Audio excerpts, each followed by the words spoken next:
Hello and welcome to the channel. A new version of GameNative is out, but I'm going to be frank with you, I think maybe you should skip this one for now. I don't mean that in a disrespectful way toward the devs at all. GameNative is an amazing open source project with a huge amount of work behind it. But on my setup, 1.1.0 feels unpolished, and it's introducing more bugs than it's fixing. So, without any further delay, Leah here, let's dive into it.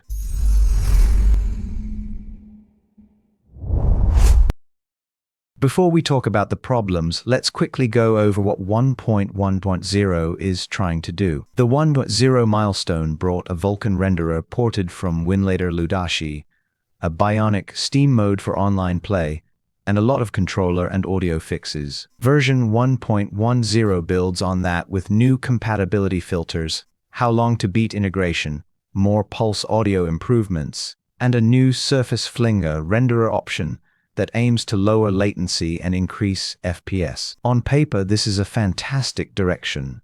The reality, at least for me right now, is more complicated. So let's start with the good. GameNative is now available through the Play Store as part of the modern build path, which is a huge step towards getting this app in front of more people. It makes installation less scary for casual users and helps more people leverage their devices to play PC games on the go. There is an important trade-off, though. Like the earlier modern pre-release builds, the Play Store-friendly path limits access to legacy storage and doesn't support fully custom, non-store games. You can still enjoy titles from Steam, Epic, GOG, and similar stores. But if you rely heavily on custom game folders or deep file access, that's something to keep in mind. The second big positive is compatibility and performance filters in 1.1.0. GameNative now lets you sort games by device and GPU-specific ratings, successful runs, and expected FPS. Plus, it pulls in how long to beat estimates for main story, extras, and completionist runs, if you're trying to figure out whether a game will run at all on your phone. These filters are really helpful. You don't have to dig through forums for every single title.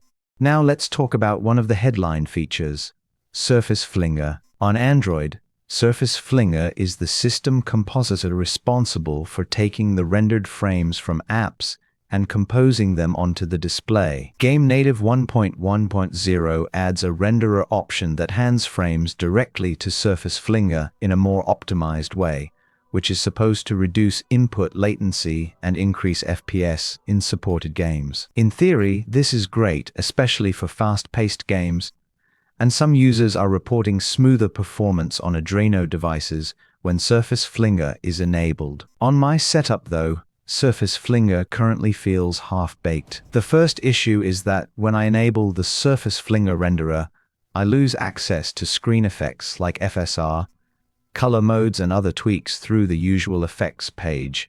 It just sits there endlessly loading with no warning and no error. As someone who relies heavily on those tools to sharpen low resolutions and fine-tune the image, that's a pretty big regression. The second issue is that SurfaceFlinger seems to interact badly with stricter anti-tamper systems. Community reports already mention anti-tamper interference when SurfaceFlinger is active on some de novo protected Steam titles, and I've had similar problems myself.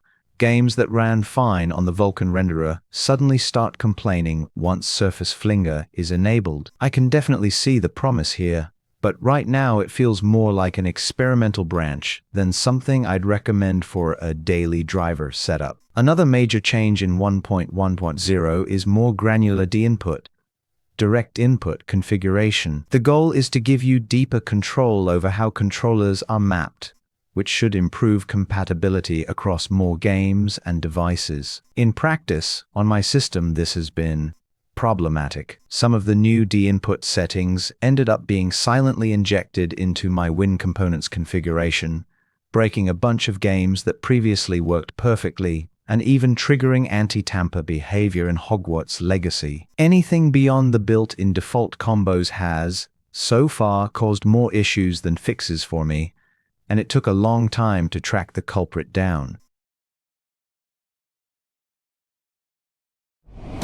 Once I realized what was happening, I tried to go back to safer defaults, but there's another frustration here.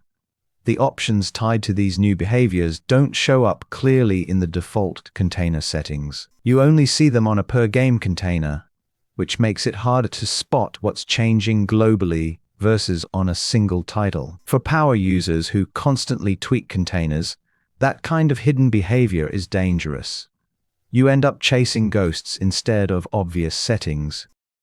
To be fair, there are a lot of solid improvements packed into 1.1.0, more reliable and lower latency pulse audio, with better pause resuming behavior and fewer audio-related ANMRs. Massive improvements to the Bionic Steam client when used with Proton, better DRM handling, more reliable DLC, and improved online connectivity. Automatic GMEM configuration for Adreno 710, 720, and 732 GPUs to reduce graphical glitches. A default turnip driver for certain A12 devices and better controller navigation throughout the UI. Small quality of life tweaks like better brightness controls, fixed recently played sorting, improved notifications for background downloads, and more complete localization strings. On paper, this is exactly the kind of polish you want to see. In my particular use case though, especially with heavy games and mods,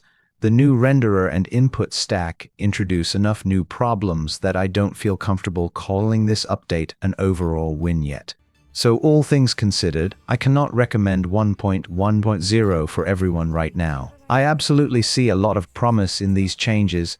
SurfaceFlinger has real potential, the compatibility filters are super useful, and the audio and Steam improvements are genuinely great ideas. But at the moment, I think we need more polish, more refinement, and better maturity around bugs and edge cases before these features become the default path. I totally get that working on new features is exciting and motivating for devs. The risk is that each new feature that ships half-finished ends up breaking or limiting older, stable behaviors, and that hurts consistency and confidence in the app overall. My opinion matters very little in the grand scheme of things, but as someone who truly appreciates what this project brings to the table, I hope you can understand some of my frustration. I'm confident that after a few more point releases, a lot of these rough edges will be smoothed out, and I'll definitely be following and testing along the way. If you're already on a super stable 1.0 setup that works well for your games, my personal advice is to stick with it for now. Watch how 1.1.0 evolves, and only jump in once the bugs that matter to you are confirmed fixed. Thank you so much for watching. If you've tried this release yourself, let me know down in the comments what device you're on and how it's behaving. I'd love to hear other people's experiences. So, until the next one, Leah out.